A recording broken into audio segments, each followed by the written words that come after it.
Her gentle hands had guided him through 4 years of darkness, never knowing that the moment he'd take his first step would be the moment her world would change forever. The moment Simone saw Jonathan stand up from his wheelchair after 4 years, she knew everything was about to change. But what he did next in front of his entire board of directors, the same people trying to remove him from his billion-dollar company, left her in tears. Because Jonathan didn't just reveal he could walk again. He revealed something else that would destroy his family forever and change both their lives in ways she never saw coming. Have you ever wondered what lengths someone would go to protect the person they love? What would you do if someone you cared for had been lying to you for years? Share your thoughts in the comments below, and don't forget to subscribe for more heart-touching stories like this. The morning sun filtered through the tall windows of the Peterson mansion, casting long shadows across the marble floors. Simone Washington adjusted the pillows behind Jonathan Peterson's head, her dark hands gentle against the pristine white fabric. 4 years. 4 long years she had been caring for this man, and still, his piercing blue eyes held secrets she couldn't understand. "Good morning, Mr. Peterson," she said softly, checking his vitals with practiced ease. At 28, Simone had become one of the most sought-after private nurses in Chicago, but this job was different. Jonathan Peterson wasn't just any patient. He was the heir to Peterson Industries, a billion-dollar empire that his family was desperately trying to control.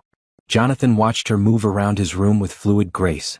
Her beautiful mahogany skin glowed in the morning light, and her caring nature had become the highlight of his carefully orchestrated prison. What she didn't know was that every night after she left, he would rise from his wheelchair and walk. He would pace his room like a caged animal, planning his next move in a game she knew nothing about. "The physical therapy session is scheduled for 10, Simone said, reviewing his chart. She had been trying to help him regain movement in his legs for years, not knowing that he could feel every gentle touch, every encouraging word. "Thank you, Simone," Jonathan replied, his voice carrying the weight of his deception. She had no idea that her patient was living the biggest lie of his life. The door burst open and Jonathan's younger brother, Richard Peterson, walked in with his usual arrogant stride. His expensive suit and cold demeanor filled the room with tension. "Still playing nursemaid, I see," Richard said, barely acknowledging Simone's presence. "Jonathan, we need to discuss the quarterly reports. The board is asking questions about your condition." Simone felt the familiar protective instinct rise in her chest. She had watched Richard and the rest of the Peterson family treat Jonathan like he was already dead, circling around his company like vultures. "Mr. Peterson needs his rest," she said firmly, stepping between the brothers. "Perhaps you could schedule a proper meeting." Richard's laugh was cold and calculating. "Listen, nurse, this is family business. Why don't you go fluff some pillows or something?" Jonathan's jaw tightened, and for a moment, Simone thought she saw his hands clench into fists. But that was impossible. He had no feeling below his waist, or so she believed. "It's okay, Simone," Jonathan said quietly. "Give us a few minutes." As she reluctantly left the room, she could hear Richard's voice dropping to a harsh whisper. "The board meeting is next week, Jonathan. They're going to vote on your competency. You know what that means." What Simone didn't see was Jonathan's eyes flashing with a dangerous intensity, or the way his supposedly paralyzed legs shifted under his blanket. She was too busy thinking about how to protect the man she had grown to care for more than any patient before. Later that day, during their physical therapy session, Simone worked with dedicated focus on Jonathan's legs. She massaged his muscles, moved his joints, and encouraged him to try feeling sensation. "I know it's frustrating," she said, her voice full of compassion. "But we can't give up hope. Miracles happen, Mr. Peterson. I've seen them." Jonathan closed his eyes, feeling the warmth of her touch and the genuine care in her voice. Every day, her kindness made his deception harder to bear. How could he tell her that he had been lying to her for 4 years? That every moment of care she had given him was based on a lie he had to maintain to save his company and his life? "Simone," he said quietly, "what would you do if someone you trusted had been lying to you for years?" She paused in her movements, looking up at his face with those warm brown eyes that had become his sanctuary. "I guess it would depend on why they were lying. If it was to protect someone they loved or if they had no choice. I think I could find a way to forgive them." Her words hit him like a physical blow. Here was this incredible woman, showing him more loyalty and care than his own family ever had, and he was betraying her trust every single day.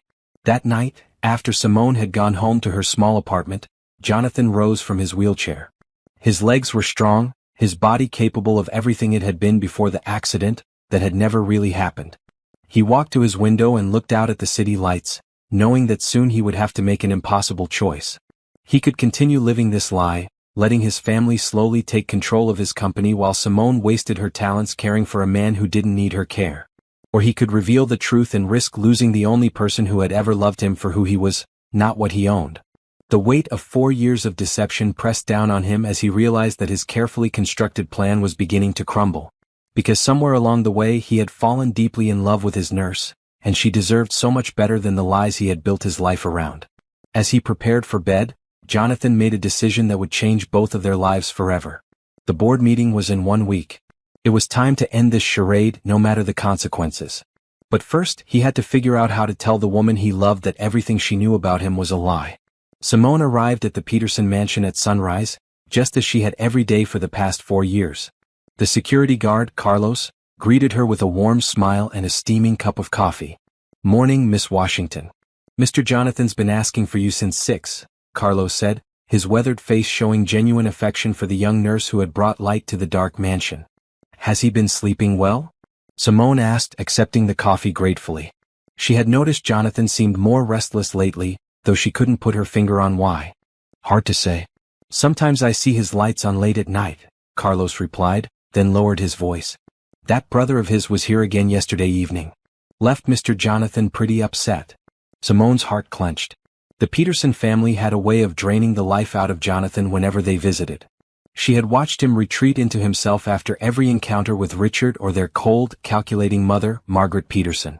As she made her way through the grand hallway, lined with portraits of stern-faced Peterson ancestors, Simone reflected on how much her life had changed since taking this position. She had been fresh out of nursing school, eager to make a difference, when she answered the advertisement for a private nurse. The salary had been almost too good to believe, but Jonathan had insisted on paying her well above market rate. "I want the best care possible," he had told her during their first meeting. "Money is no object when it comes to my health." What she hadn't expected was how much she would grow to care for him. Jonathan Peterson was nothing like the cold, ruthless businessman the media portrayed. With her, he was gentle, thoughtful, and surprisingly funny. He remembered details about her life that even her own family sometimes forgot. He asked about her younger sister's college applications and her mother's struggle with diabetes. "Good morning," she called softly as she entered his suite. The room was spacious and filled with morning light, but it felt more like a luxury prison than a bedroom. Jonathan was already awake, sitting up in bed with his laptop balanced on his legs. Even paralyzed, he insisted on staying involved with his company, though his family fought him at every turn. "Simone," his face lit up when he saw her, and that smile made her heart skip a beat. "I was hoping you'd be early today." "Couldn't sleep either?" she asked, setting down her nursing bag and beginning her morning routine of checking his medications and vital signs. "Something like that," he said, closing the laptop. "I've been thinking about what you said yesterday. About miracles and not giving up hope." Simone paused in measuring his blood pressure. There was something different in his voice today, something that sounded almost like guilt. "Mr. Peterson, are you feeling all right? You seem troubled lately." Jonathan studied her face, noting the concern in her warm brown eyes. She was beautiful inside and out, and she deserved to know the truth. But telling her would mean risking everything he had worked for, and potentially putting her in danger. "Call me Jonathan," he said quietly. "After 4 years, I think we can drop the formalities." "Jonathan," she repeated, and he loved the way his name sounded on her lips. "Talk to me. What's really going on?" Before he could answer, the door opened and Margaret Peterson swept in like an Arctic wind. At 65, she was still an imposing woman, with silver hair pulled back in a severe bun and eyes as cold as winter frost. "Simone," she said curtly, not bothering with pleasantries. "I need to speak with my son privately." "Of course, Mrs. Peterson," Simone replied politely, though Jonathan could see the tension in her shoulders. "Stay," Jonathan said firmly, surprising both women. "Anything my mother has to say, she can say in front of my nurse." Margaret's lips pressed into a thin line. "Very well. The board has moved the meeting to tomorrow, Jonathan. They're concerned about your fitness to lead the company. Richard has prepared a comprehensive presentation about your condition." "My condition?" Jonathan's voice was dangerously quiet. "Face facts, dear. You've been in that wheelchair for 4 years. The company needs strong leadership, not someone who can't even walk across a room." Simone felt anger flare in her chest. "Mrs. Peterson, your son is perfectly capable of running his company. His mind is sharp, his business instincts are excellent, and he cares more about the employees than anyone else in your family. Margaret's cold gaze fixed on Simone. How touching that you've appointed yourself his champion. But business requires more than good intentions, young lady. Mother, Jonathan's voice cut through the tension, I'll handle the board meeting. You and Richard have underestimated me before. After Margaret left, Simone busied herself organizing Jonathan's medications, her hands shaking slightly with residual anger. You didn't have to defend me, Jonathan said softly. Yes, I did, she replied without looking up. Someone needs to stand up for you, and it might as well be me. Jonathan felt his chest tighten with emotion. Here was this incredible woman, fighting for him against his own family, not knowing that he was capable of fighting his own battles. Simone, look at me, he said. When she turned, he saw tears glistening in her eyes. This is killing you, isn't it? She whispered. Watching them try to take away everything you've built. What's killing me, Jonathan said honestly, is knowing that I don't deserve your loyalty. Don't say that. She moved closer to his wheelchair, kneeling beside it so they were at eye level. You're the strongest person I know, Jonathan. You've faced challenges that would break other people, and you've done it with grace and dignity. Her hand rested on his arm, and Jonathan felt the familiar electric shock of her touch. What she didn't know was that he could feel every gentle caress, every supportive squeeze of her fingers. What if everything you knew about someone turned out to be a lie? He asked quietly. Then I'd want to know why they felt they had to lie, she said without hesitation. People don't lie to hurt others, Jonathan. They lie to protect themselves or the people they love. As the day continued with physical therapy sessions and business calls, Jonathan found himself memorizing every detail about Simone. The way she hummed softly while working, how she always made sure his meals were perfectly arranged, the gentle way she encouraged him during exercises. That evening, as she prepared to leave, Simone paused at his bedside. Jonathan, whatever happens tomorrow at that meeting, remember that you have people who believe in you. You're not alone in this fight. After she left, Jonathan rose from his wheelchair and walked to his safe. Inside was a document that would change everything, but using it would mean revealing secrets that could destroy more than just his family's plans. Tomorrow he would have to choose between the truth and the lie that had protected them both. And he prayed that when the moment came, he would have the courage to do what was right, even if it meant losing the only woman he had ever truly loved. The morning of the board meeting arrived with an unusual chill in the air. Simone had barely slept, worrying about what the Peterson family had planned for Jonathan. She arrived at the mansion earlier than usual, finding Jonathan already awake and staring out his window at the gray sky. Big day, she said softly, setting down a breakfast tray she had prepared herself. She had noticed he barely ate when he was stressed, so she had made his favorite, blueberry pancakes with real maple syrup. You didn't have to cook for me, Jonathan said, but his smile was grateful. Though I have to admit, your pancakes are better than anything our chef makes. Simone felt a warmth spread through her chest at his words. Over the years, their relationship had evolved from strictly professional to something deeper, though she tried to maintain appropriate boundaries. It was getting harder each day, especially when he looked at her like she was the most important person in his world. Tell me about your family, Jonathan said as she helped him get dressed for the meeting. She had chosen his navy blue suit, the one that brought out his eyes and made him look powerful even while seated. My family? Simone paused, surprised by the question. Why do you want to know?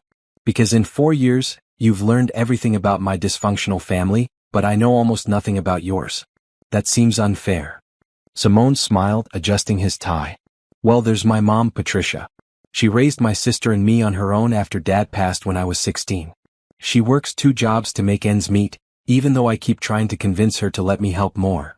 What kind of jobs? She cleans office buildings at night and works at a grocery store during the day. She's amazing.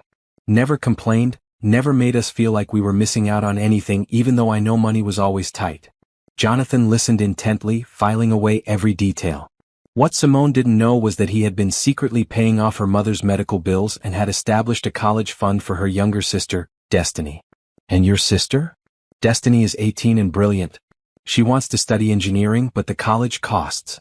Simone's voice trailed off, and Jonathan could see the worry in her expression. She'll figure it out, he said gently. Smart, determined women like the Washington family have a way of making things work. Simone looked at him with surprise. That's very sweet of you to say. It's not sweet, it's the truth. Look what you've accomplished. You're one of the most skilled nurses I've ever worked with, and you're only 28.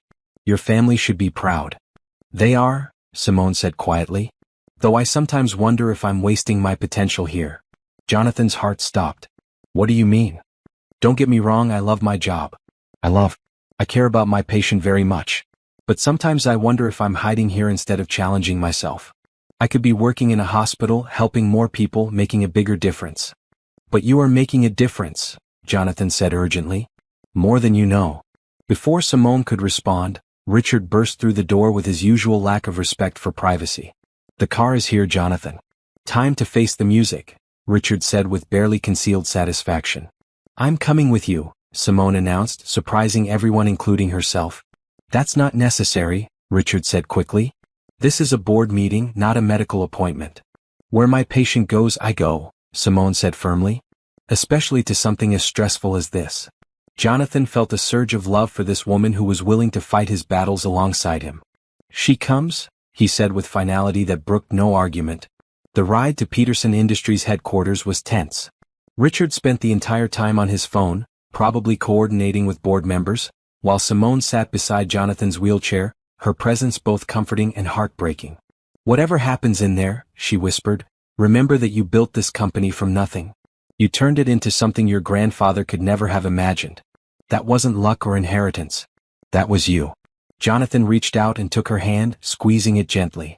What she didn't realize was how much strength he was drawing from her touch, strength he would need for what was coming. The Peterson Industries building was a gleaming tower of glass and steel, 40 stories of success that Jonathan had built through years of hard work and innovation. As they entered the boardroom on the 20th floor, Simone felt the weight of the moment. 12 stern-faced board members sat around a polished mahogany table, with Richard at the head looking like he had already won. Gentlemen, Richard began, thank you for coming on such short notice. I think we all understand why we're here. Jonathan positioned his wheelchair at the opposite end of the table from his brother, with Simone standing loyally beside him. She could feel the hostility in the room, the way these powerful men looked at Jonathan with pity rather than respect. My brother has been the CEO of this company for 8 years. Richard continued, the last 4 of which he has been compromised by his condition. The company needs leadership that can be fully present, fully capable. I am fully capable, Jonathan said quietly, but his voice carried across the room with authority. Are you? Richard pulled out a tablet and began scrolling through documents. In the past year, you've missed 12 major client meetings, delegated critical negotiations to subordinates, and been unable to travel for international deals. The Hong Kong expansion fell through because you couldn't be there in person. Simone felt anger building in her chest as she watched these men nod in agreement. They were treating Jonathan like he was incompetent simply because he was in a wheelchair.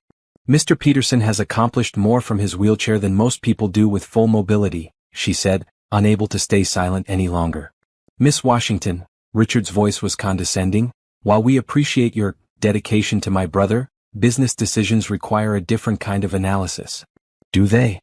Simone stepped forward, her voice gaining strength. Because from what I've seen, this company's profits have increased 30% since Jonathan became CEO. Employee satisfaction is at an all-time high. Customer retention has improved every year under his leadership. She pulled out her phone and began reading statistics she had researched, knowing this day might come. Last quarter alone, 3 major companies tried to poach him as CEO. Forbes named him one of the top innovative leaders under 40. And you want to remove him because he uses a wheelchair? The room fell silent. Several board members shifted uncomfortably in their chairs. The question, said Harold Morrison, the longest-serving board member, is whether Jonathan can continue to provide the dynamic leadership this company needs. Jonathan looked around the table at men he had worked with for years, men who were now questioning his worth. Then he looked at Simone, who was still standing beside him like a warrior ready to fight the world for him. And in that moment he made his decision. Gentlemen, Jonathan said, his voice carrying a weight that made everyone lean forward, there's something you all need to know. The tension in the boardroom was thick enough to cut as Jonathan paused, his blue eyes scanning each face around the mahogany table. Simone could feel her heart racing, sensing that something momentous was about to happen. Before I address the board's concerns about my leadership, Jonathan continued, his voice steady and commanding, I think it's important that everyone understands the full picture of what's been happening at Peterson Industries. Richard shifted uncomfortably in his chair. Jonathan, perhaps we should stick to the agenda.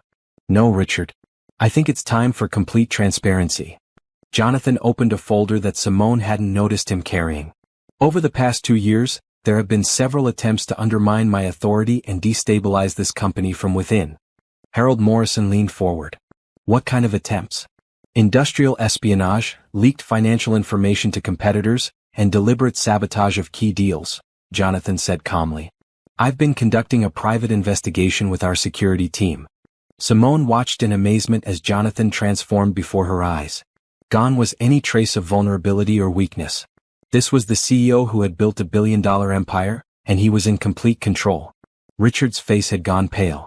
These are serious accusations, Jonathan. Do you have proof? I have extensive proof, Jonathan replied, his gaze fixed on his brother, including electronic communications, financial records, and testimony from witnesses. The board members began murmuring among themselves. Margaret Peterson, who had been sitting silently in the corner, stood up abruptly. This is ridiculous, she said sharply. My son is clearly becoming paranoid. Gentlemen, this is exactly why we need new leadership. Mrs. Peterson, Harold Morrison said firmly, please sit down. Let Jonathan finish. Jonathan nodded gratefully toward the elderly board member who had been his father's closest friend. The investigation revealed that someone has been systematically trying to weaken my position, hoping to force exactly this kind of meeting. And who do you suspect? Asked another board member, Thomas Chin. Jonathan's eyes moved slowly around the room before settling on Richard. Someone with access to confidential information, someone who would benefit from my removal, and someone desperate enough to betray their own family. The silence that followed was deafening. Simone felt like she was watching a chess master make his final moves, except she had no idea how many pieces were still on the board. Richard stood up abruptly, his face flushed with anger. I won't sit here and listen to these paranoid fantasies. Jonathan, your condition has clearly affected your judgment. My condition, Jonathan said quietly, has given me a unique perspective on loyalty. I've learned to see people's true character when they think I'm weak and vulnerable. His eyes found Simone's and she saw something in them that took her breath away. Love, gratitude, and something else she couldn't identify. I've also learned, Jonathan continued, that real strength isn't about physical ability. It's about having people in your life who believe in you, who fight for you, and who see your worth even when you can't see it yourself. Simone felt tears prick her eyes as she realized he was talking about her. Harold Morrison cleared his throat. Jonathan, while these allegations are concerning, we still need to address the practical issues. The board has a responsibility to ensure strong leadership. I agree completely, Jonathan said, which is why I'm prepared to demonstrate that my condition doesn't limit my ability to lead this company. He reached into his briefcase and pulled out another document. This is a comprehensive proposal for the next 5 years of Peterson Industries. It includes expansion plans, new technology investments, and strategic partnerships that will triple our current market share. As he passed copies around the table, Simone watched the board members' expressions change from skepticism to genuine interest. The Hong Kong deal that Richard mentioned, Jonathan continued, didn't fall through because I couldn't travel. It fell through because someone leaked our bid to our competitors 3 days before the deadline. Richard's face went from red to ashen. You can't prove that. Actually, I can. Jonathan pulled out his phone and played an audio recording. Richard's voice came through clearly, discussing Peterson Industries' confidential bidding strategy with someone on the other end. The room erupted in shocked murmurs. Several board members looked at Richard with disgust and betrayal. You recorded me? Richard's voice was barely a whisper. I recorded everyone who had access to that information, Jonathan said matter-of-factly. It was the only way to find the leak. Margaret Peterson stood up again, her face a mask of cold fury. Even if this is true, it doesn't change the fact that you're not physically capable of leading this company long-term. Mother, Jonathan's voice was sad but firm, my physical condition has never been the real issue, has it? This has always been about control. About you and Richard wanting to run the company without interference. We built this company, Margaret snapped. Your father and I sacrificed everything for Peterson Industries. No, Jonathan said quietly, Dad built this company, and I've spent the last 8 years honoring his legacy while you and Richard have tried to tear it down for your own gain. Harold Morrison stood up slowly. I think we've heard enough for today. The board needs time to process this information before making any decisions. There's one more thing, Jonathan said, stopping everyone as they began to gather their papers. I want to make it clear that Miss Washington had nothing to do with any of this investigation. Her only crime has been caring too much about a patient who didn't deserve her loyalty. Simone felt her heart breaking at his words. Why did he keep saying he didn't deserve her care? As the board members filed out, Richard approached Jonathan's wheelchair with barely contained rage. "This isn't over, brother," he hissed. "You may have won today, but the family will remember this betrayal." "Richard," Jonathan's voice was almost pitying, "I'm not the one who betrayed this family." After everyone had left except Simone, Jonathan sat quietly in his wheelchair, staring out the floor-to-ceiling windows at the city he had helped shape. "That was incredible," Simone said softly. "I had no idea you were conducting an investigation. How long have you known about Richard?" "Longer than I should have ignored it," Jonathan replied. "I kept hoping he would come to his senses, remember that we're family." "I'm sorry it came to this," Simone said, placing her hand on his shoulder. Jonathan reached up and covered her hand with his. "Simone, there's something I need to tell you. Something important." But before he could continue, his phone rang. It was his head of security with urgent news about threats that had been made against both Jonathan and Simone. As he listened to the call, Jonathan realized that exposing Richard had put them both in more danger than he had anticipated. The game was far from over and the stakes had just gotten much higher.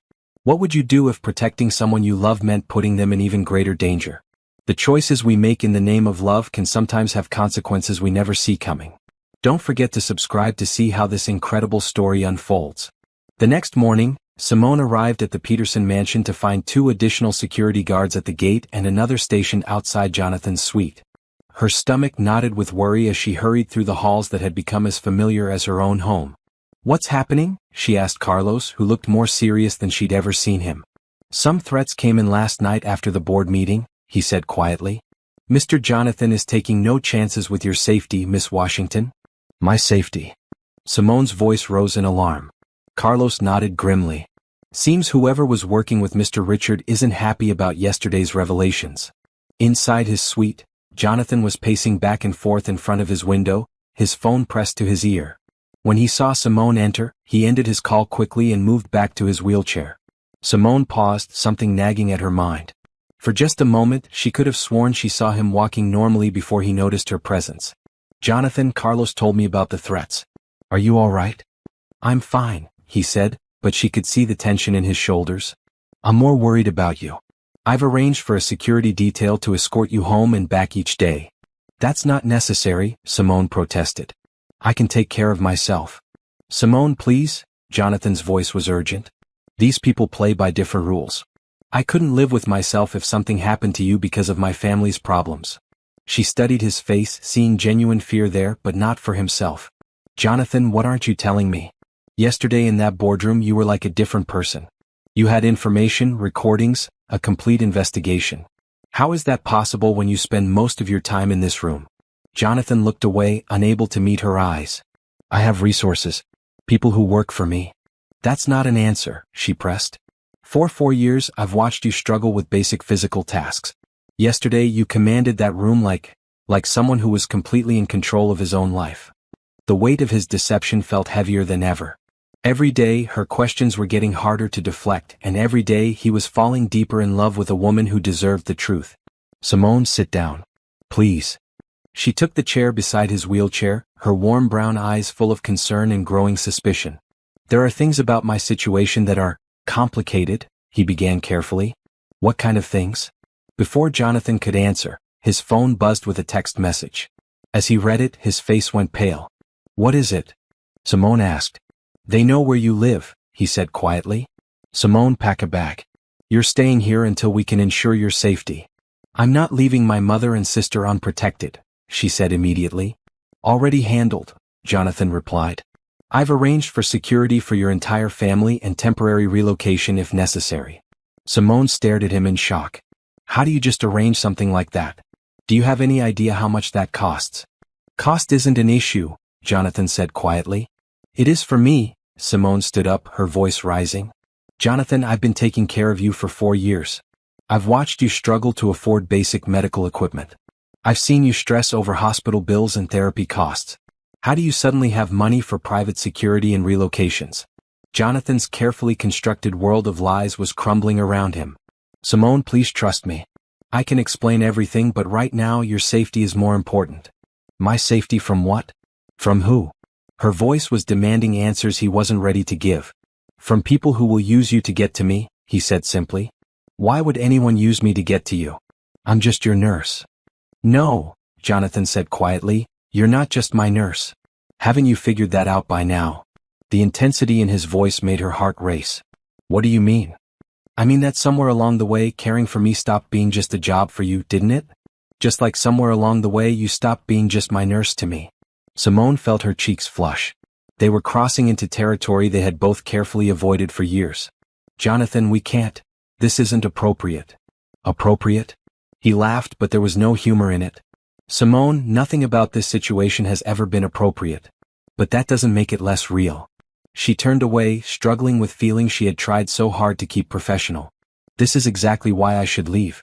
Why I should have left a long time ago. But you didn't leave, Jonathan said softly. Even when other families offered you more money, better hours, easier patience. You stayed. I stayed because you needed me, she whispered. And I stayed because I need you, Jonathan said, his voice raw with emotion. More than you know. More than I have any right to. That evening, after Simone had reluctantly agreed to stay in one of the mansion's guest rooms, Jonathan waited until the house was quiet. At midnight, he rose from his wheelchair and began his nightly walk around his room. These secret moments of mobility had become both his salvation and his torment. For 4 years, he had maintained this deception, telling himself it was necessary to protect his company and expose the traitors within his own family. But now, with Simone sleeping just down the hall, the weight of his lies felt unbearable. He walked to his safe and pulled out a thick folder containing documents that would change everything. Medical reports from 4 years ago, legal papers, and photographs that proved his paralysis had been an elaborate ruse from the very beginning. The truth was more complex than anyone suspected. 4 years ago, Jonathan had discovered that Richard and Margaret were planning to have him killed in what would look like an accident. The car crash that had supposedly paralyzed him had been carefully staged with the help of his most trusted allies. By appearing weak and helpless, he had been able to gather evidence while staying alive. But he had never expected to fall in love with his nurse. Down the hall, Simone lay awake in the unfamiliar bed, replaying the day's events. Something wasn't adding up about Jonathan's story. How did a man who supposedly couldn't feel his legs sometimes seem to shift them? How did he have access to resources that seemed unlimited? And why did she sometimes catch glimpses of a man who seemed fully capable of taking care of himself? She thought about her mother's medical bills that had mysteriously been paid in full last year. The anonymous scholarship that had appeared for Destiny's college tuition. The raise she had received that seemed far too generous for a private nursing position. A terrible suspicion was beginning to form in her mind, one that would explain everything and nothing at the same time. The next morning, Simone found Jonathan in his study, surrounded by legal documents and financial reports. He looked up when she entered and she saw exhaustion in his eyes. Couldn't sleep either? She asked. I've been thinking about what you said yesterday. About your family's finances. Simone's heart skipped a beat. What about them? Simone, I need to tell you something, and I need you to hear me out before you get angry. She sat down slowly, knowing that whatever was coming would change everything between them. I've been helping your family financially, he said quietly. Your mother's medical bills, Destiny's college fund, some other things. Simone felt the blood drain from her face. How much? That's not important. How much, Jonathan? He was quiet for a long moment. About $200,000 over the past 3 years. Simone stood up so quickly her chair fell over. $200,000? Where did you get that kind of money? Simone, please sit down. No, her voice was shaking. I want to know where a man who is supposedly disabled and struggling with medical costs gets $200,000 to give away secretly. Jonathan closed his eyes, knowing the moment of truth had finally arrived. Because I'm not who you think I am. What does that mean? It means that Peterson Industries isn't just the company I work for. I own it. All of it. And the medical bills you've seen me struggle with? They were fake. The financial stress you've watched me endure? It was all an act. Simone sank back into her chair, her mind reeling. You're telling me you're wealthy? I'm telling you I'm worth about $3 billion, Jonathan said quietly. The room spun around her. $3 billion? Simone, I can explain everything. Explain what? That you've been lying to me for 4 years? That you've been playing some kind of sick game while I've been taking care of you? It wasn't a game, Jonathan said desperately. Everything I felt for you, everything between us, that was real. But everything else was a lie, she whispered, tears starting to fall. The medical bills I helped you organize. The insurance claims I filed.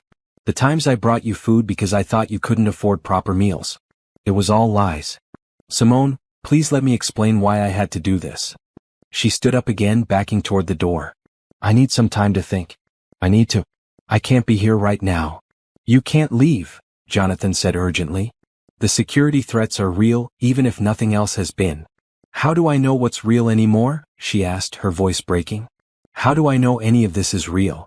As she rushed out of the room, Jonathan wanted to stand up, to follow her, to hold her and make her understand. But he couldn't reveal his mobility, not yet. That secret was even bigger than his wealth, and he wasn't ready for her to know the full extent of his deception. But as he listened to her crying in the hallway, Jonathan realized that keeping his secrets might cost him the only thing that had ever truly mattered to him. The woman he loved was slipping away, and for the first time in 4 years, he wasn't sure his carefully laid plans could save what mattered most.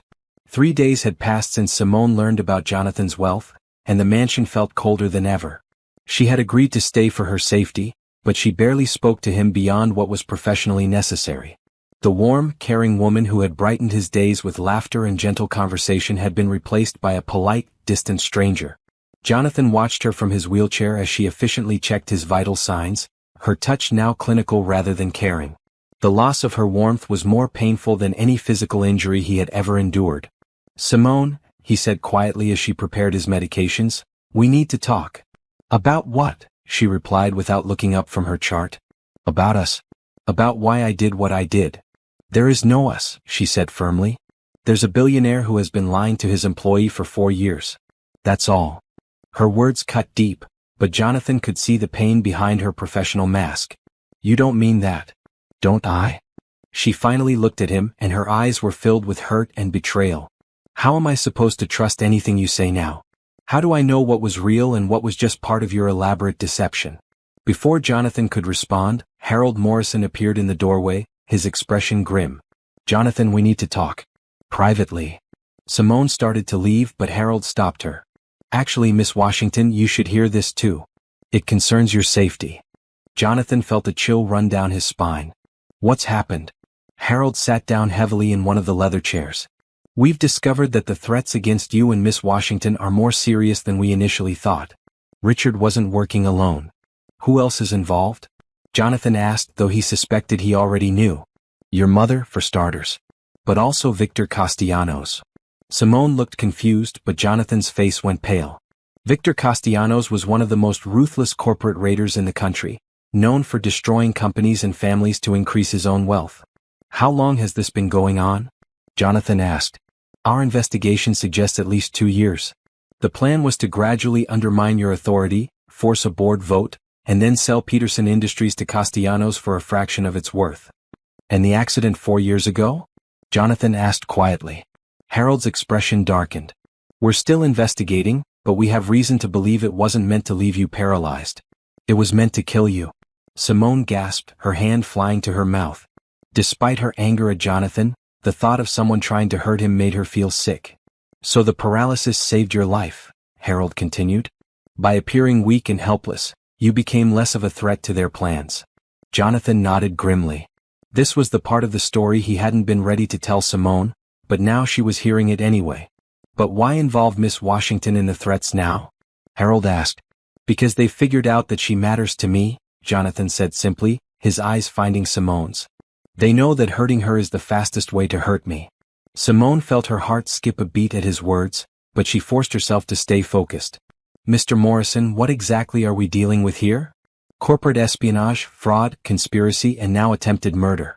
Castellanos doesn't just want to own Peterson Industries, he wants to destroy Jonathan personally. But why? Simone asked. Jonathan sighed heavily. Because 5 years ago, I testified against him in a federal investigation. My testimony helped send him to prison for 2 years. And now he's out and wants revenge, Harold finished. The room fell silent as the implications sank in. Simone realized that Jonathan's deception might have been about more than just protecting his company. It might have been about staying alive. There's more, Harold said reluctantly. We intercepted communications suggesting they planned to kidnap Miss Washington to force Jonathan to sign over controlling interest in the company. Simone felt the blood drain from her face. Kidnap me? Which is why you can't leave this house, Jonathan said urgently. I know you're angry with me and you have every right to be, but please don't let that anger put you in danger. How do we stop them? Simone asked, surprising herself with the question. We're working with federal investigators to build a case, Harold replied. But it will take time, and in the meantime both of you are targets. After Harold left, Simone sat in stunned silence, trying to process everything she had learned. Jonathan watched her carefully, seeing the conflict in her expression. I know this doesn't excuse the lies I told you, he said quietly, but now you understand why I had to maintain the deception. You could have trusted me, she said finally. You could have told me the truth. And put you in even more danger? Simone, the fewer people who knew the real situation, the safer everyone was.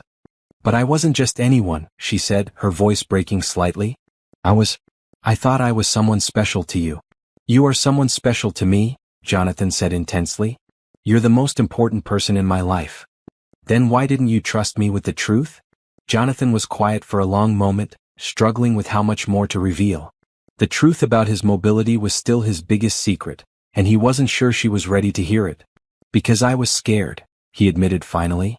Scared that if you knew who I really was, you would leave. The woman I fell in love with cared for a man she thought was broken and vulnerable. I wasn't sure she could love a man who had been lying to her from the beginning. Simone felt tears prick her eyes. The woman you fell in love with? Yes, Jonathan said simply. I love you, Simone. I've been in love with you for over a year, and I know I have no right to say that now, but it's the truth. For a moment, the walls she had built around her heart cracked, and she saw the man she had fallen in love with too. But then reality crashed back in. How do I know that's not just another lie? She whispered. Because, Jonathan said, making a decision that would change everything, I'm about to tell you the biggest truth of all. He reached for the wheels of his wheelchair, and Simone watched in confusion as he locked the brakes. Then, slowly and deliberately, Jonathan placed his hands on the arms of the chair and stood up. Simone's world tilted as she watched the man she had cared for, the man she thought was paralyzed, rise to his full height and take a step toward her. Jonathan, she breathed, her voice barely a whisper. I can walk, Simone. I've been able to walk this entire time. The room seemed to spin around her as the final piece of his deception fell into place. Everything she thought she knew, everything she had based their relationship on, had been a lie. And as Jonathan took another step toward her, his eyes pleading for understanding, Simone made a decision that would determine both of their futures.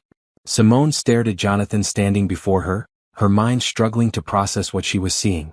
The man she had spent 4 years caring for, helping with the most basic tasks, was standing tall and strong, completely mobile. You can walk, she said, her voice hollow with shock. Yes, Jonathan said quietly, not moving any closer. I've been able to walk this entire time. This entire time, she repeated, and then her voice rose. 4 years, Jonathan. 4 years I've been helping you with transfers, exercises, believing you were struggling to regain feeling in your legs. Simone, please let me explain. Explain what? She stood up abruptly, backing away from him. Explain how you've been lying to me every single day for 4 years? Explain how you've been watching me exhaust myself trying to help you recover from something you never had. Jonathan took a step toward her, and she held up her hand. Don't come any closer. I can't. I need to think. The paralysis was the only way to stay alive, Jonathan said urgently. After the first attempt on my life failed, I had to make them believe I was no longer a threat. Being paralyzed made me appear weak, vulnerable. It gave me time to investigate and gather evidence. So this was all just a business strategy? Simone's voice was getting louder, years of suppressed emotions finally breaking free. I was just part of your cover story? No, Jonathan said desperately. You were never part of the plan. I hired you because I needed a nurse to maintain the illusion, but I never expected. Never expected what? I never expected to fall in love with you. Simone laughed, but there was no humor in it. Well, you don't know what love is, Jonathan. Love is built on trust, on honesty, on knowing someone for who they really are. What we had was built on lies. What we had was real, Jonathan insisted. My feelings for you, the connection between us, that was the most real thing in my life. Was it? Simone's eyes were bright with tears. Because I fell in love with a man who needed me, who depended on me, who I thought saw me as essential to his life. But you never needed me at all, did you? I needed you more than you know. For what? To keep up your lie. To keep me human, Jonathan said quietly. Simone, these past 4 years of deception nearly destroyed me. The only thing that kept me sane, that reminded me who I really was you. Your kindness, your care, your belief in me. Your belief in a lie, she corrected. Before Jonathan could respond, the door burst open and Richard stormed in, his face flushed with rage and desperation. Well, Richard said, taking in the scene before him. Isn't this interesting? The paralyzed billionaire is standing on his own 2 feet. Simone spun around, startled by the intrusion. She noticed immediately that Richard looked disheveled, almost manic. Richard, you need to leave, Jonathan said firmly, moving protectively towards Simone. Do I? Richard pulled out his phone and began recording. I think the board would be very interested to see this. 4 years of lies, Jonathan. 4 years of manipulating everyone around you. You're one to talk about manipulation, Jonathan replied coldly. At least I was honest about my intentions, Richard shot back. You've been playing everyone for fools, including your devoted little nurse here. Simone felt sick as she realized the implications. He's recording this. Oh yes, Richard smiled cruelly. And this recording is going to destroy everything you've built, brother. Your company, your reputation, your relationship with Miss Washington here.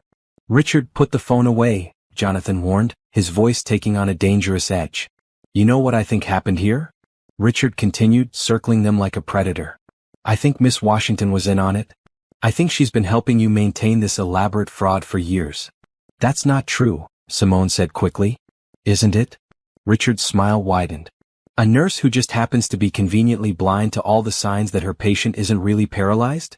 Who never questions why a disabled man has unlimited resources? Come on, Miss Washington. How stupid do you think people are? Simone felt her world crumbling around her. She realized that Richard was right about one thing: people would assume she had been complicit in Jonathan's deception. Her career, her reputation, everything she had worked for would be destroyed. She had nothing to do with this, Jonathan said furiously. Simone is completely innocent. Is she? Richard was still recording. Tell me, Miss Washington, did you really never suspect?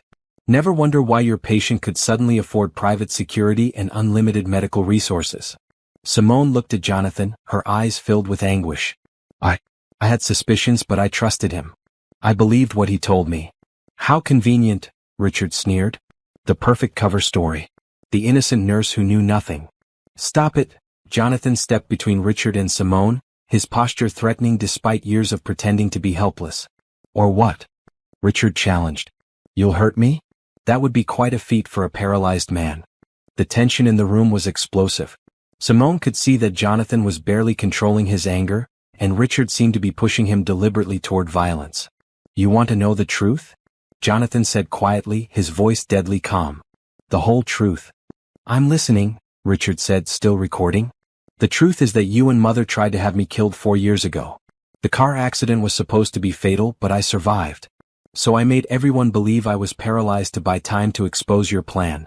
Richard's face went pale, but he kept the camera rolling. You can't prove that. Actually, I can. Jonathan pulled out his phone and pressed a few buttons. I've been recording our conversations for 2 years, Richard. Including the one where you admitted to sabotaging my brakes. The blood drained from Richard's face as he realized his brother had been one step ahead all along. You're bluffing, Richard said, but his voice lacked conviction. Am I? Jonathan's smile was cold and calculating. Would you like me to play the recording where you discuss splitting my insurance money with Castellanos? Richard's phone shook in his hand as the implications hit him. He had just recorded himself threatening Jonathan, and now he realized he had walked into a trap. This isn't over, Richard said, backing toward the door. Even if you expose me, you've destroyed yourself in the process. No one will ever trust you again. After Richard left, Simone and Jonathan stood in silence, the weight of everything that had been revealed hanging between them. He's right, isn't he? Simone said quietly. This will destroy you. It doesn't matter, Jonathan replied. I'm tired of living a lie. But it does matter, Simone said, tears flowing freely now. And it matters that I'm going to be painted as either a fool or a conspirator. Either way, my career is over. Simone, I'll make sure everyone knows you were innocent in this. Will you? She looked at him with exhausted sadness. Because right now, I don't know what to believe about anything. I don't know who you really are, Jonathan. I thought I loved you, but I loved someone who doesn't exist. I exist, Jonathan said desperately. The man you cared for, the man who fell in love with you, he's real. The circumstances were fake, but the feelings were real. Simone wiped her eyes and straightened her shoulders. I need to leave. I need to think about everything that's happened. You can't leave. It's not safe. I can't stay either, she said simply. Not like this. Not when I don't know what's true anymore. As she walked toward the door, Jonathan made a choice that would change everything. The board meeting was tomorrow, and it was time to end all the lies, even if it cost him everything he had built. But first he had to figure out how to win back the only woman he had ever loved, before Richard's threats became reality and he lost her forever. The Peterson Industries boardroom had never seen a gathering quite like this one. Board members, family members, federal investigators, and media representatives filled every seat, with additional attendees standing along the walls. Word had leaked about Richard's recording, and the business world was buzzing with speculation about what would be revealed. Simone sat in the back row, having reluctantly agreed to attend at the request of the federal investigators. She had spent the night in a hotel under FBI protection, her mind reeling from everything she had learned. Looking at Jonathan now, seated at the head of the table in his wheelchair, she felt a confusing mix of love, anger, and betrayal. Harold Morrison called the meeting to order. Ladies and gentlemen, we're here today to address serious allegations that have come to light regarding the Peterson family and Peterson Industries. Richard sat across from Jonathan, flanked by two expensive lawyers. Margaret Peterson maintained her icy composure, but Simone could see the tension in her rigid posture. Before we begin, Harold continued, I want to make it clear that this meeting is being recorded by federal authorities as part of an ongoing investigation into corporate fraud and conspiracy. The room buzzed with murmured conversations until Harold called for silence. Jonathan, the floor is yours. Jonathan took a deep breath, knowing that the next few minutes would determine not just his future, but the future of everyone he cared about. 4 years ago, he began, his voice clear and strong, my brother Richard and my mother Margaret conspired with corporate raider Victor Castellanos to have me killed. Gasps echoed through the room. Several board members leaned forward in shock. The plan was simple, Jonathan continued. Remove me permanently, gain control of Peterson Industries, and sell it to Castellanos for pennies on the dollar while pocketing millions in personal profit. That's a lie, Margaret said sharply, but her voice lacked its usual authority. Is it? Jonathan pressed a button on his laptop, and audio began playing through the room's speakers. Richard's voice came through clearly, the brake lines are cut. The accident will happen on Thursday morning on his way to the office. The curve on Riverside Drive is perfect. No survivors. The room erupted in shocked exclamations. Several board members looked at Richard with disgust and horror. You recorded private family conversations? Margaret's voice was icy with rage. I recorded criminal conspiracies, Jonathan corrected. Because yes, mother, attempting to murder your own son for money is a crime. He played several more recordings, each one more damaging than the last. Richard's face had gone completely white, and his lawyers were whispering urgently in his ears. The car accident did happen as planned, Jonathan continued, but I survived. Badly injured but alive. And in that moment, lying in the hospital, I made a decision that would change my life. He paused, his eyes finding Simone's in the crowd.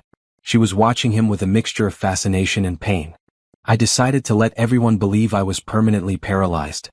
The room fell silent except for the soft whir of recording equipment. It was the only way to stay alive long enough to gather evidence and expose the conspiracy.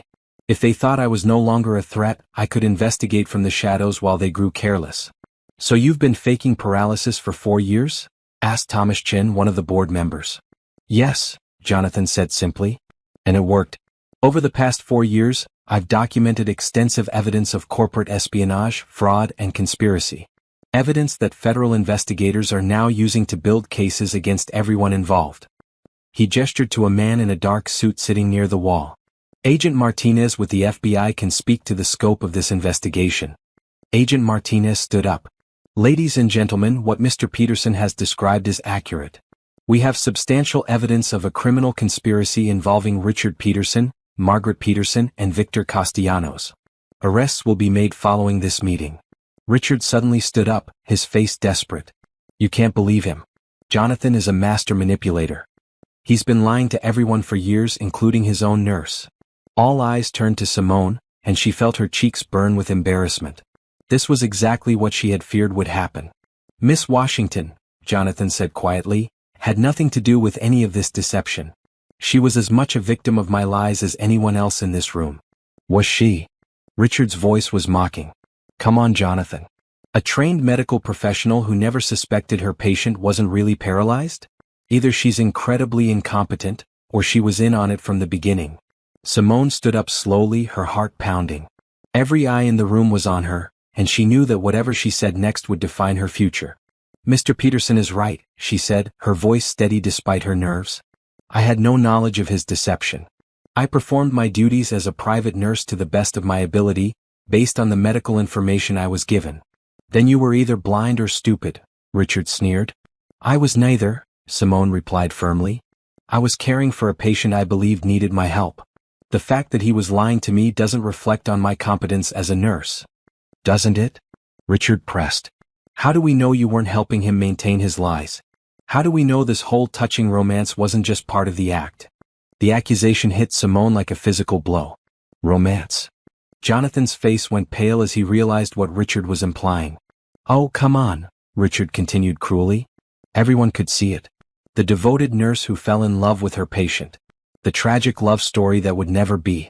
Except it was all fake, wasn't it? Part of your brother's elaborate performance. Simone felt tears prick her eyes as she realized how this would look to the outside world. Every gentle moment, every caring touch, every time she had defended Jonathan to his family, it would all be seen as part of an elaborate fraud. That's enough, Jonathan said, his voice dangerous. Is it? Richard was relentless now. Tell us, brother, was sleeping with your nurse part of the long-term plan? Did you seduce her to ensure her loyalty, or was that just a happy accident? I never. Simone started to protest, but her voice broke. Jonathan suddenly gripped the arms of his wheelchair and stood up, his movements so fluid and natural that it was clear he had never been paralyzed at all. The room gasped collectively as he rose to his full height, his posture strong and commanding. I said that's enough, Jonathan's voice filled the room with authority. Miss Washington is the most honorable person in this room. She cared for someone she believed needed her help. She showed kindness and compassion to a man she thought was broken. The only fraud here is the one perpetrated by my family against me and against her. He walked around the table with steady, confident steps, stopping directly in front of Richard. You want to know the truth about my relationship with Simone? The truth is that I fell in love with a woman who saw value in someone she thought had lost everything. She loved me when she believed I was weak, vulnerable, and dependent on her care. That kind of love can't be faked, Richard. It's something you'll never understand. Simone watched in amazement as Jonathan transformed before her eyes into the powerful businessman he had always been. But his words about love only made her heartache worse, because she didn't know what was real anymore. The truth is, Jonathan continued, his voice carrying to every corner of the room, that Simone Washington is the best thing that has ever happened to me. And my biggest regret isn't the 4 years of deception I had to maintain to stay alive. My biggest regret is that my lies have hurt the woman I love more than life itself. He turned to face her across the crowded room, his blue eyes intense with emotion. Simone, I know I have no right to ask for your forgiveness. I know I've broken your trust in ways that may be irreparable. But I need you to know that every moment we shared, every conversation, every time you made me laugh or comforted me when I was struggling with the weight of my deception, those moments were real. My love for you is the most honest thing in my life. The room was silent except for the soft sounds of recording equipment. Simone felt tears streaming down her face as she looked at this man who had turned her world upside down. As for Peterson Industries, Jonathan said, turning back to address the board, I built this company with integrity and hard work. I've spent 4 years protecting it from people who would destroy it for personal gain. I'm asking you to let me continue leading it, honestly this time, with full transparency. Harold Morrison stood up slowly. The board will need time to deliberate on everything we've heard today. Agent Martinez stepped forward. Richard Peterson and Margaret Peterson, you're under arrest for conspiracy to commit murder, corporate fraud, and racketeering. As federal agents moved to arrest his family members, Jonathan remained standing, his eyes never leaving Simone's face. The truth was finally out, but as Simone gathered her purse and prepared to leave, Jonathan realized that revealing his lies might have cost him the only thing that truly mattered. The woman he loved was walking away, and he didn't know if she would ever be able to forgive him for the 4 years of deception that had brought them together and now threatened to tear them apart forever. 3 weeks had passed since the dramatic board meeting, and Jonathan had been officially reinstated as CEO with the full support of the board. Richard and Margaret were in federal custody awaiting trial, and Peterson Industries stock had actually risen as investors gained confidence in Jonathan's leadership. But none of that mattered to Jonathan, because Simone had disappeared from his life completely. He had tried calling her dozens of times, but her phone went straight to voicemail. When he went to her apartment, the landlord told him she had moved out the day after the board meeting, leaving no forwarding address. Even Carlos, who had grown fond of Simone over the years, hadn't heard from her. Jonathan was sitting in his study, staring at a letter he had written and rewritten dozens of times, when Harold Morrison arrived for their weekly business meeting. "You look terrible," Harold said bluntly, settling into his usual chair. "Thank you for that honest assessment," Jonathan replied dryly. "Have you found her yet?" Jonathan shook his head. "She doesn't want to be found. And maybe that's for the best. Maybe she's better off without me in her life." "That's the stupidest thing I've ever heard you say," Harold replied. "And in 40 years of knowing you, that's saying something." "Harold, I lied to her for 4 years. I made her believe I needed her care when I was perfectly capable of taking care of myself. I let her waste her talents on a fraud." "Did she waste her talents?" Harold asked. "Because from what I saw, she was doing exactly what she was meant to do. She was caring for someone who needed her. I didn't need her medical care." "No, but you needed her in every other way that mattered. Jonathan, that woman saved your soul. Before she came into your life, you were becoming as cold and calculating as the rest of your family. She reminded you how to be human." Jonathan was quiet for a moment, considering Harold's words. "It doesn't matter now," he said finally. "She's gone and I don't blame her." "Well, I do," said a familiar voice from the doorway. Jonathan's head snapped up to see Simone standing in the entrance to his study. She looked thinner than when he'd last seen her, and there were shadows under her beautiful brown eyes, but she was there. "Simone," he breathed, standing up so quickly his chair fell over. "Hello, Jonathan." Her voice was carefully neutral. Harold cleared his throat. "I think this is my cue to leave. Jonathan, we'll finish our meeting later." As Harold left, closing the door behind him, Simone and Jonathan stood facing each other across the room. The silence stretched between them, filled with everything they needed to say and didn't know how to begin. "Where have you been?" Jonathan asked finally. "Home. With my mother and Destiny." Simone moved further into the room but kept her distance. "I needed time to think. Time to figure out how I felt about everything that happened." "And what did you decide?"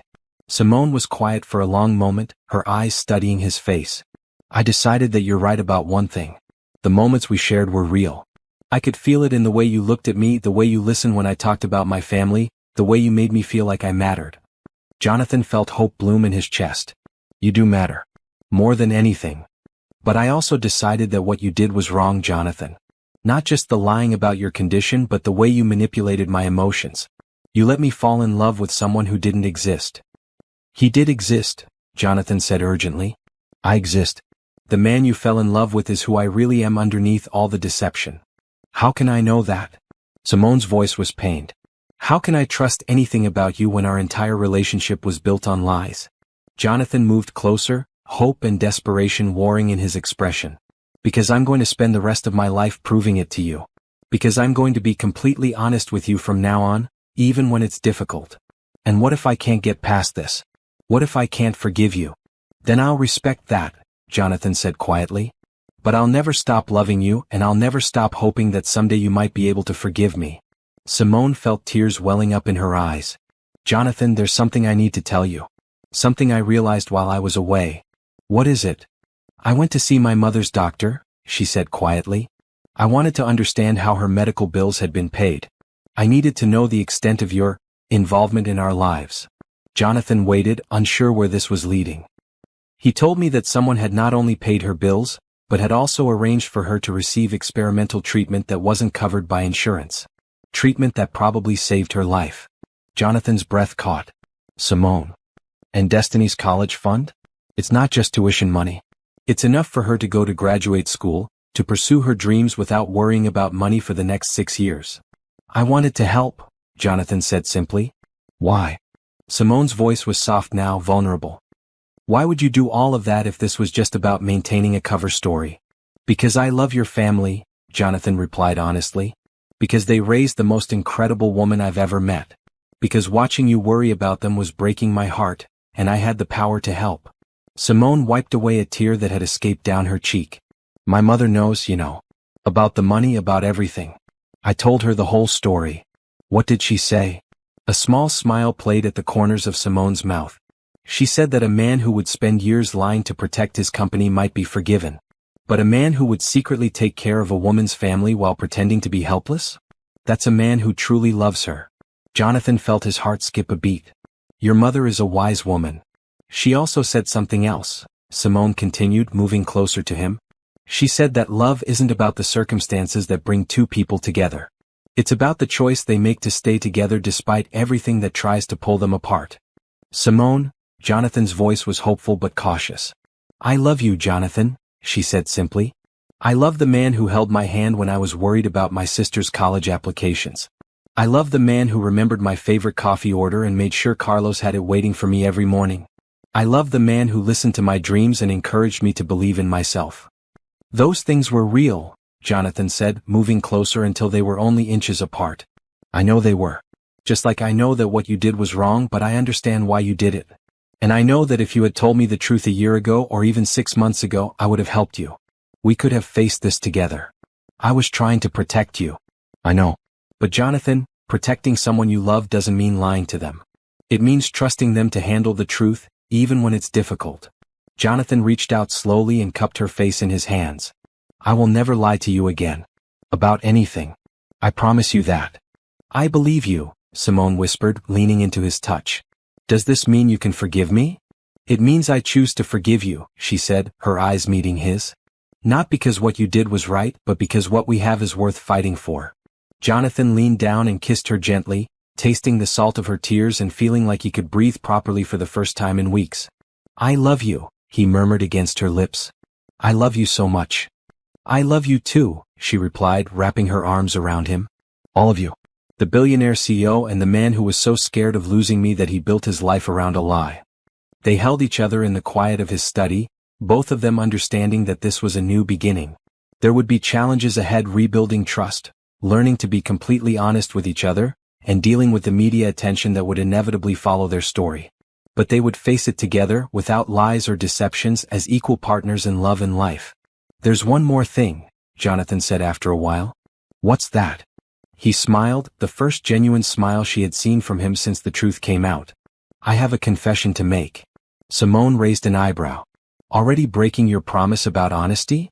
No, this is about honesty. Simone Washington, I have been in love with you since the day you told my mother that I was the strongest person you knew. I have been planning to ask you to marry me for 6 months.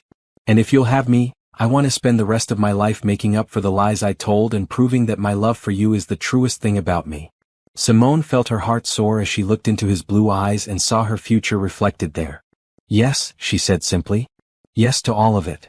As Jonathan kissed her again, Simone realized that sometimes the best love stories aren't the ones that begin with honesty. Sometimes they're the ones that survive the lies and choose truth anyway. And sometimes, just sometimes, love really can conquer all. 6 months later, the Peterson mansion was transformed into something neither Jonathan nor Simone had ever thought possible, a warm, welcoming home filled with laughter and love. The formal dining room where Margaret Peterson had once held court with icy disapproval now hosted weekly family dinners with Simone's mother Patricia and sister Destiny. Simone stood in the master bedroom, their bedroom now, adjusting the pearl necklace that had belonged to Jonathan's grandmother. Tomorrow was their wedding day, and instead of the elaborate society affair that the Peterson family would have expected, they had planned an intimate ceremony in the mansion's garden. You look beautiful, Patricia Washington said from the doorway, her eyes bright with tears of joy. Mama, don't start crying yet, Simone laughed, turning to embrace her mother. Save some tears for tomorrow. I'm just so proud of you, baby, Patricia said, smoothing her daughter's hair. You've been through so much and you've handled it with such grace. I learned from the best, Simone replied, thinking of how her mother had raised 2 daughters alone while working multiple jobs, never complaining, always showing them that strength came from love, not from avoiding difficult situations. Destiny bounced into the room with the energy of a college freshman home for the weekend. The caterers want to know if you prefer the salmon or the chicken as the main course for tomorrow. Both, Simone and Patricia said at the same time, then laughed. I still can't believe my sister is marrying a billionaire, Destiny said, shaking her head. It's like something out of a movie. I'm not marrying a billionaire, Simone corrected gently. I'm marrying the man I love, who happens to be wealthy. It had taken time for Simone to adjust to Jonathan's world of unlimited resources and endless possibilities. More than once, she had felt overwhelmed by the magnitude of his wealth and what it meant for their future together. But Jonathan had been patient, understanding that for someone who had grown up worrying about every dollar, suddenly having access to unlimited money felt surreal. They had worked together to establish boundaries and shared values about how to use their resources. A significant portion of Peterson Industries' profits now went to a foundation they had established together, focusing on healthcare access and education opportunities for underprivileged families. Speaking of movies, Destiny continued, have you seen the latest tabloid headlines about your wedding? No, and I don't want to, Simone said firmly. The media attention had been intense once their story became public, but they had learned to ignore the speculation and focus on their own truth. This one says, Billionaire's bride. Love story or long con? Destiny read from her phone. Destiny, Patricia warned. What? I think it's funny. As if anyone who's seen them together for 5 minutes could think this is anything but real love. Simone smiled, thinking of how Jonathan had insisted on being completely transparent about everything since their reconciliation. He had shown her every aspect of his business, introduced her to his entire team, and made sure she understood exactly what their life together would entail. More importantly, he had kept his promise about honesty. Even when it was difficult, even when it would have been easier to avoid certain topics, he had been completely truthful with her about everything. Where is the groom anyway? Patricia asked. Probably in his study working, Simone replied. Some things never change. But she was wrong. Jonathan wasn't in his study. He was standing in the garden where they would be married tomorrow, making final adjustments to the flower arrangements with an intensity that would have made people think he was negotiating a billion-dollar deal. Mr. Peterson, Carlos called from the terrace. Miss Simone is looking for you. Jonathan looked up from the roses he had been repositioning for the third time. How do these look? Carlos studied the arrangements with the seriousness of a man who had watched Jonathan obsess over every detail of this wedding for months. They look perfect, sir. Just like they did an hour ago. You think she'll like it? Sir, with respect, Miss Simone would marry you in a parking lot if that's what it took. She's not marrying you for the flowers. Jonathan smiled, knowing Carlos was right. Over the past 6 months, Simone had proven repeatedly that she loved him for who he was, not what he could provide. She had returned to work as a private nurse, insisting on maintaining her independence even though she no longer needed the income. She had kept her small apartment for the first 3 months of their engagement, wanting to be sure she was choosing to be with him, not just accepting an easier life. Carlos, can I ask you something? Of course, sir. Do you think I deserve her? Carlos studied Jonathan's face, seeing genuine vulnerability there. Mr. Peterson, in all the years I've worked for your family, I've never seen anyone change the way you did when Miss Simone came into your life. You became the man your father hoped you would be. I lied to her for 4 years. And she forgave you. That tells me everything I need to know about both of you. That evening, Jonathan and Simone sat together on the terrace, sharing a quiet dinner under the stars. It had become their tradition no matter how busy their days were, they always made time for each other in the evening. Nervous about tomorrow? Simone asked, reaching across the table to take his hand. Terrified, Jonathan admitted. Not about marrying you, that's the easiest decision I've ever made. But about everything else. About being worthy of the trust you're placing in me. Jonathan, we've talked about this. You don't have to be perfect. You just have to be honest. I know. It's just. He paused, searching for the right words. For so many years, I had to be strategic about everything. Every conversation, every relationship, every decision had to be calculated. With you, I want to just be myself, but sometimes I'm not sure I remember how to do that. Simone stood up and moved to his side of the table, settling into his lap. You're doing it right now. The man who worries about being good enough for me, who spends hours arranging flowers because he wants our wedding to be perfect, who creates foundations to help other families because he remembers what it was like to worry about money, that's who you really are. How did I get so lucky? Jonathan murmured, holding her close. We both got lucky, Simone replied. Though I prefer to think of it as being blessed. Despite everything we went through, despite all the lies and misunderstandings, we found our way to each other. And we're going to stay together, Jonathan said, more as a promise than a question. Forever, Simone confirmed, sealing it with a kiss. The next morning dawned clear and beautiful, with the kind of perfect weather that made everyone believe in happy endings. The garden was transformed into a fairy tale setting, with white roses and soft lights creating an atmosphere of elegant romance. As Simone walked down the petal-strewn aisle with her mother beside her, she felt like her heart might burst with happiness. Jonathan stood at the altar in a perfectly tailored navy suit, but what struck her wasn't his handsome appearance, it was the look of absolute love and commitment in his eyes. The ceremony was officiated by Harold Morrison, who had become ordained online specifically for this occasion. His words about love, trust, and second chances brought tears to everyone's eyes. When it came time for their vows, Jonathan spoke first. "Simone, for years ago you walked into my life and changed everything. You taught me what it meant to be cared for unconditionally. You showed me that strength isn't about what you can do alone, but about who you choose to do life with. I promise to love you with the same dedication you showed me. I promise to be honest with you even when it's difficult. And I promise to spend every day of our marriage proving that your love was the best thing that ever happened to me." Simone wiped away tears before speaking her own vows. "Jonathan, you once asked me what I would do if someone I trusted had been lying to me for years. I told you that it would depend on why they were lying. Now I know that you were lying to protect yourself and the people you loved. You were lying because you were scared, and I understand that fear. I promise to love you through the lies and the truth, through the perfect days and the difficult ones. I promise to trust you with my heart, and to be worthy of the trust you place in me. And I promise that our love will always be the most honest thing in our lives."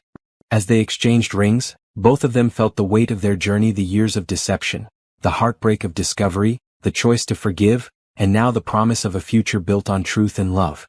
When Harold pronounced them husband and wife, Jonathan kissed Simone with all the passion and tenderness of a man who had almost lost everything and been given a second chance.